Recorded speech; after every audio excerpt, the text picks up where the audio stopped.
Welcome to what I'm calling Recipe Redemption, and this is where I'm going to take two recipes that really didn't work very well in my recent £2 for 2 days budget food challenge, and I'm going to try and do them properly. Starting with the bread.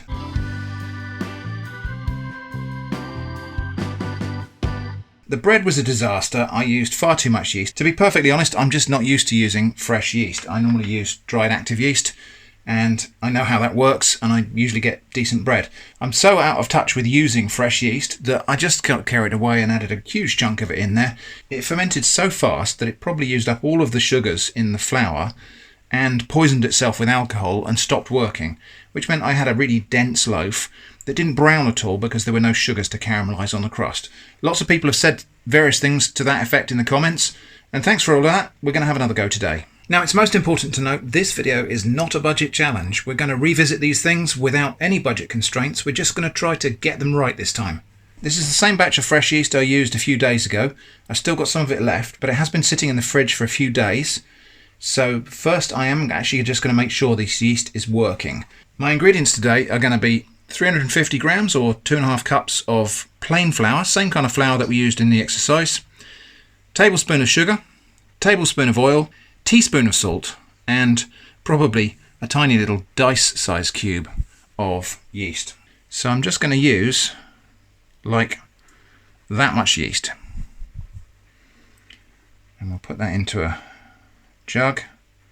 I've got my water already measured, 220 ml or 1 cup of lukewarm water.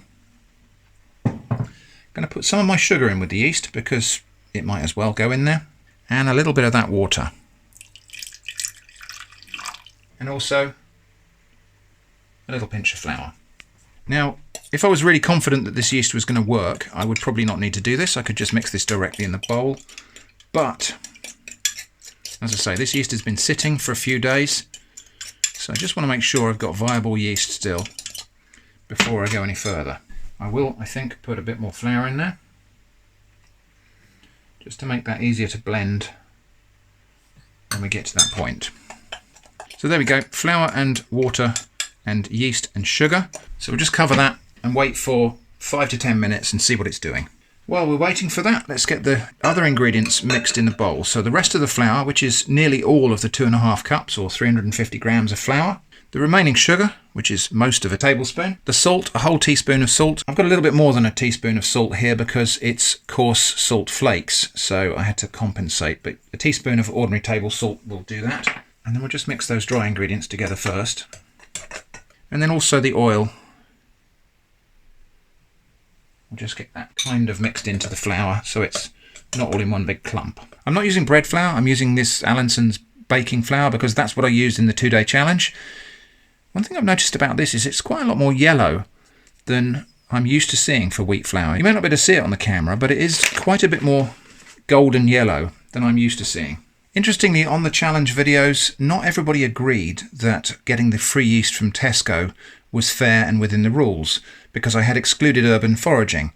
But when I talk about urban foraging, if you watch my previous videos, you'll see that I'm talking about scouring the car park at McDonald's for coffee loyalty stickers, or looking on uncleared post-customer tables in restaurants for unused sachets of sauce. I'm not talking about walking in and asking for things. I'm not talking about going up to the condiment station and stealing things. I'm talking about taking abandoned sauce packets from tables, which for the benefit of pedants amongst you, I should say is not technically stealing. It's actually abandoned property by common law. Anyway, for my purposes, I didn't consider the free fresh yeast to be urban foraging because anyone can go into Tesco's, walk up to the bakery counter and ask for a bit of fresh yeast and they'll get it. It's very consistent, there's no luck involved. Whereas foraging, whether it's urban foraging or wild food foraging, always requires an element of luck, and you find what's there on the day, and if it isn't there, you come home empty-handed. Whereas this, you walk into Tesco's, ask them for it, they'll give it to you. Okay, I'm happy that that yeast is bubbling and that mixture is puffing up a little bit, so I think the yeast is still alive, which is good news. So we'll make a little hole in the middle there, and we'll get that mixture into there. So this doesn't alter the proportion of the ingredients that I told you at the start, because we took ingredients out of the mixture to just give the yeast a little test. So that's all part of the same weight of ingredients. Give that a small mix in to the flour, and then we'll get the water in there. I'll try and get that all the way down to the bottom of the bowl so we've got no dry flour at the bottom until I've got all of that flour combined and until the ingredients are thoroughly mixed. That's the one thing that is happening here, obviously, is that those ingredients, like the little pockets of oil maybe, aren't completely mixed in the bowl. So actually that's made quite a nice dough already, even though I've hardly needed that at all. That's actually already quite a nice pliable dough. Obviously you can see it is breaking, partly because it's all-purpose flour, partly because I haven't needed it. It hasn't had any time for the gluten to properly develop. We're going to have that straight out onto a floured surface. We'll give it a tiny knead, and actually I'm going to form this straight into a loaf and put it on the tray. So we won't bother with any extended proving or anything like that. We'll just let the yeast do its job. It'll rise, we'll bake it. We might end up with quite an uneven texture inside the bread because of that, because the bubbles can be uneven if it's not been knocked back and kneaded a few times, but it doesn't really matter. Okay, nice little ball of dough straight onto my baking tray, just to neaten it up a little bit. And then just as we did before, I'll just cover it up and then we'll wait half an hour. So that was the first part of Recipe Redemption, which was really just a case of taking that bread and doing it properly. For the second part of Recipe Redemption, we're going to revisit that banana sandwich, that fried banana sandwich, and kind of reimagine it. And I'm going to make it the way I would have liked to have made it, or experimentally liked to have made it. And we're going to make it a bacon-wrapped banana sandwich. Now, I don't think I've ever had bacon-wrapped bananas before, but I'm not the first person to do this, and I'm reading a lot of other people saying it's really good. So let's give it a go today. Just going to get these stringy bits off the banana. They aren't perfectly edible, but I'm actually going to cut that in half because of something you'll see later.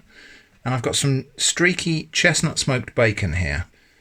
And I don't know how much of this I'm going to need, probably just one rasher per half a banana. Wrap it round so it's in a single layer on that banana, so it's quite economical. So, bacon wrapped bananas. I'll put those 2 rashers back in the pack, I don't think I need them. Non-stick pan and medium heat. And in a minute we'll just hear those start to sizzle.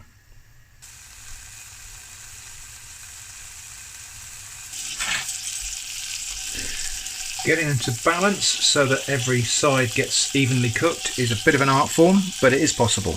And while those bacon wrapped bananas are gently cooking, I've got some nice little brioche rolls here. I'm just going to cut nearly all the way through, gently open them out. There's not enough room in there for my bacon wrapped bananas, so what I'm actually going to do is make another cut just there, carefully, and another one just there, and that way I can kind of open this out into a bigger, it's got more capacity, that's good. Same with the other one.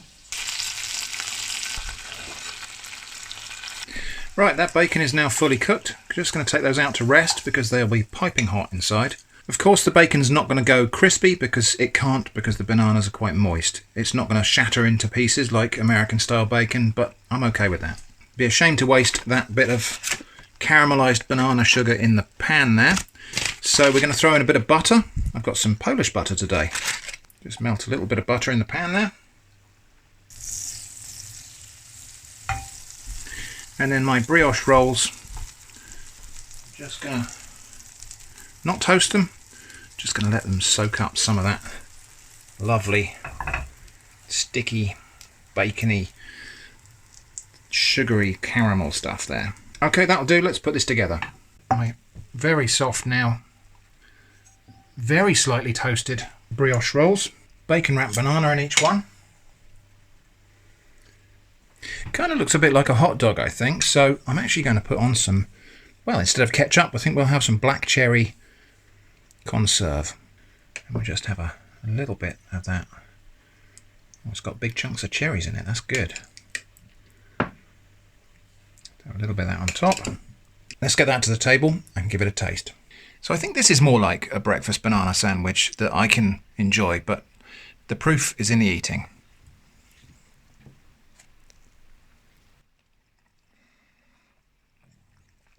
That is amazing. I don't mean it's surprising, I mean it's amazing.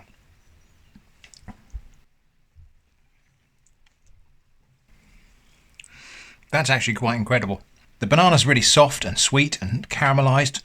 The bacon is salty and savoury and smoky. Lovely soft bread. A little bit of acidity from those cherries, but also sweetness and fruitiness. There's just so much going on in every mouthful. That's the banana sandwich I should have had. Now, of course, this sandwich wasn't really possible on the budget challenge. In fact, the ingredients for making this, although I haven't used all of them, obviously, but the ingredients for making this cost more than the £2 that I had for the whole weekend. So, yeah, couldn't have had that on the budget challenge, but very glad to have it now. And in case you're recoiling at the idea of eating bacon and bananas and cherries in the same meal or in the same mouthful, well, all I can say is I'm here tasting it and I think it's amazing. So, you know, you might think that's disgusting, but I'm this side of the camera and I'm really enjoying it. So as far as I'm concerned, recipe redeemed, albeit by changing nearly everything.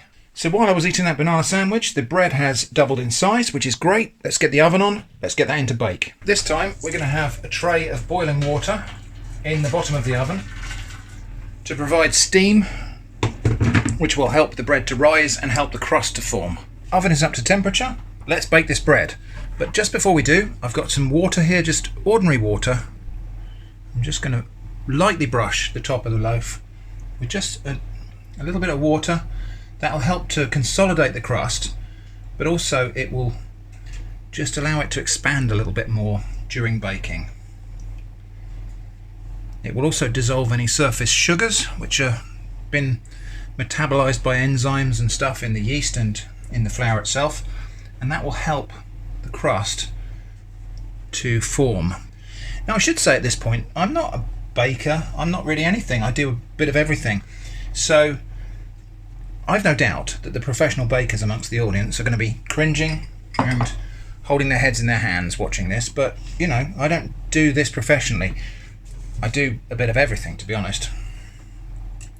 Now we're just going to cut a couple of slashes in that loaf with a sharp blade. It is clean.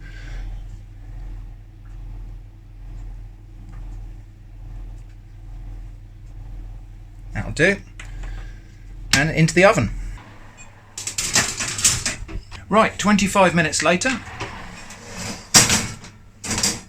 Yeah, happy with that. Yeah, I think it's fair to say I'm a bit happier with that.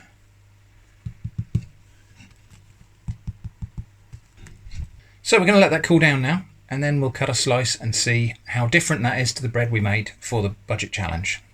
Right, the bread is cooled down. Let's have a slice of that. See what it looks like inside. Well, I would say that's 100% better than the bread we had on the budget challenge. It's fluffy inside. Yeah, it's crumbly inside. So, yeah, much better.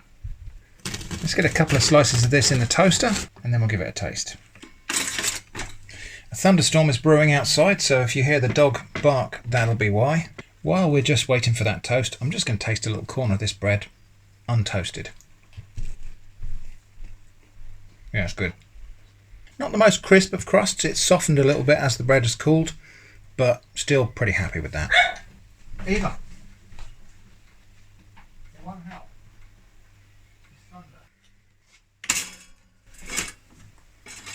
Yeah, I think that's toasted enough for my liking. I only really like my bread lightly toasted. And yeah, I know this wasn't part of the challenge, but we're just going to have some butter on that. And some of this Marmite, since I seem to have a lot of Marmite in the cupboard still.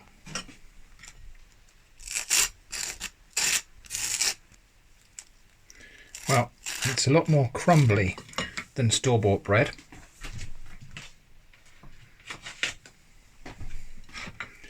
And that'll be down to the lower level of gluten that's in it. But I don't see that as a problem. Marmite on toast. This is Marmite XO. Let's get that to the table and give it a taste.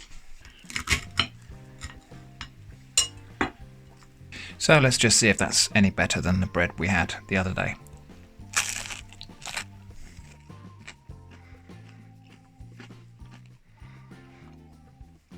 Absolutely is. So nice crisp brown crust, lovely crumbly crumb. I'm calling that a success. Recipe redeemed. A little bit of toast. Oh, that's nice.